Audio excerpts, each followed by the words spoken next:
Hello everyone, আসসালামু আলাইকুম। This is Arifa, welcome to my new blog. কি অবস্থা, কেমন আছো সবাই? অনেক দিন পরে একটা ব্লগ নিয়ে চলে আসলাম, আর এটা হচ্ছে আমার কুকিং ব্লগ। তো আমার হাতে স্পেশাল দুধের সেমাই সবাই এত পছন্দ করে, আসলে কি বলবো। তো যাই হোক, আমাদের হচ্ছে ওয়ান ডিশ পার্টি ছিল আমার নতুন বাসায়। তো আমরা হচ্ছে সবাই মিলে একটা একটা করে ডিশ বানিয়ে নিয়ে যাব, যার যে না পারে সে কিনে নিয়ে যাবে, এরকম একটা প্রসেস ছিল।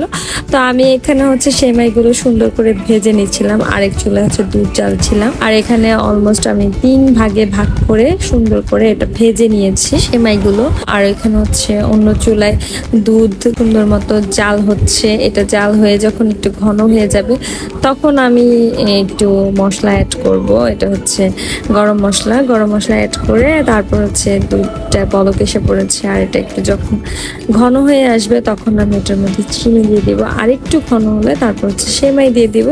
এভাবেই রান্না করতে হয়, এটা সবাই রান্না করতে পারে। তো এখানে আমার সেমাইটা ভাজা শেষ। এখন হচ্ছে এখানে বাদাম আর কিশমিশ দেয়া আছে, আর বাদামটা আমি সুন্দর করে কুচি করে নিয়েছি। তো আমরা হচ্ছে যাব সন্ধ্যার এই বিকেল দিকে। তো ছাদে যে একটু ছবি টবি তুলবো, আমি তাড়াহুড়া করে রান্না করছিলাম। তো এই তো আমার সেমাই অলমোস্ট রান্না হয়ে যাচ্ছে। তো এখন হচ্ছে সুন্দর করে এটা ডেকোরেশন করার পালা। আর ডেকোরেশনের জন্য সুন্দর একটা বোল নিয়ে নিয়েছি। বোলের মধ্যে আমি সেমাইটা সুন্দর করে ঢেলে এখন হচ্ছে বাদাম দিয়ে দিব। আর বাদাম দেওয়ার পরেই আমার মনে পড়েছে যে এই বোলে করে তো নিয়ে যায় একদমই পসিবল না। তারপর হচ্ছে আমি হটপটে ঢেলে দিয়েছি। তো আজকের ব্লগটা এইটুকুই ছিল। Thanks for watching. ভালো লাগলে অবশ্যই লাইক, কমেন্ট এন্ড শেয়ার করবেন। টাটা।